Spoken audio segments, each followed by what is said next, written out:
Selamat pagi saudaraku, mengawali kegiatan hari ini, Jumat 20 Mei 2022, bersama Allah di waktu fajar.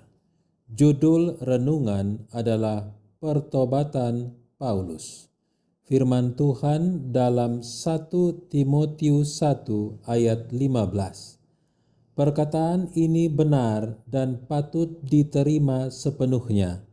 Kristus Yesus datang ke dunia untuk menyelamatkan orang berdosa, dan di antara mereka, akulah yang paling berdosa.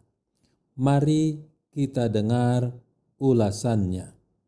Sementara Saulus menyerahkan diri sepenuhnya kepada kuasa Roh Kudus yang meyakinkan, ia melihat kesalahan dari kehidupannya dan mengenal tuntutan-tuntutan yang luas dari hukum Allah.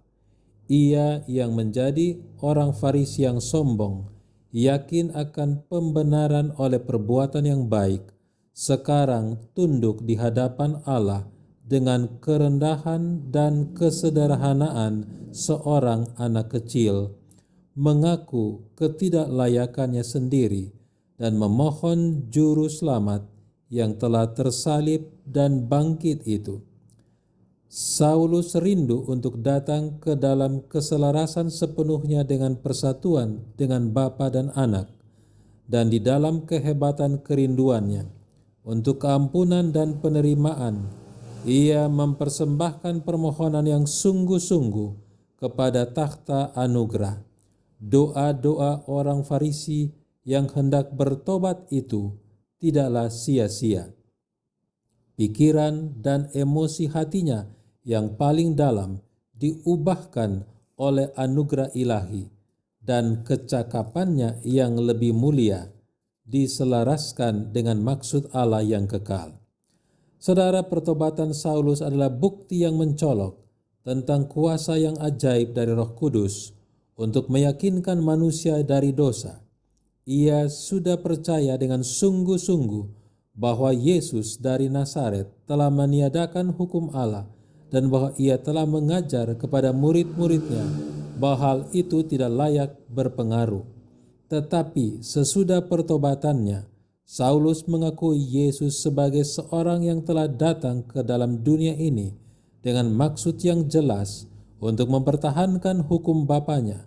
Ia diyakinkan bahwa Yesus adalah asal mula dari seluruh sistem pengorbanan Yahudi.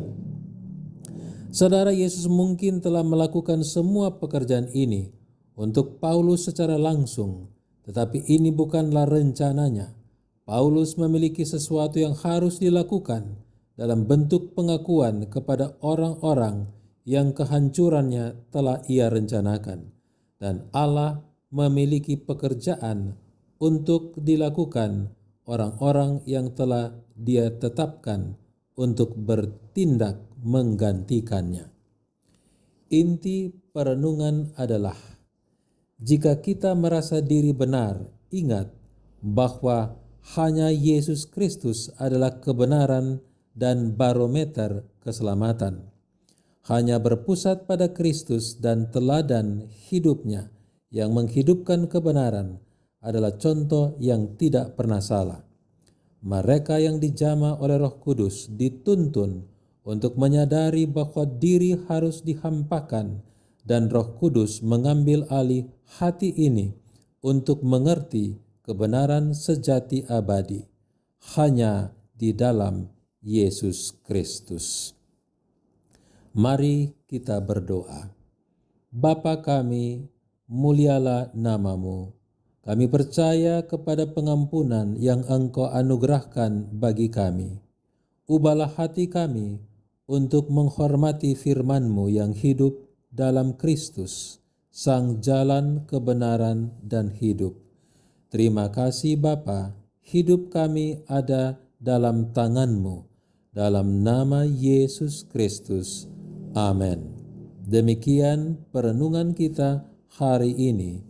Tuhan Yesus memberkati. Shalom.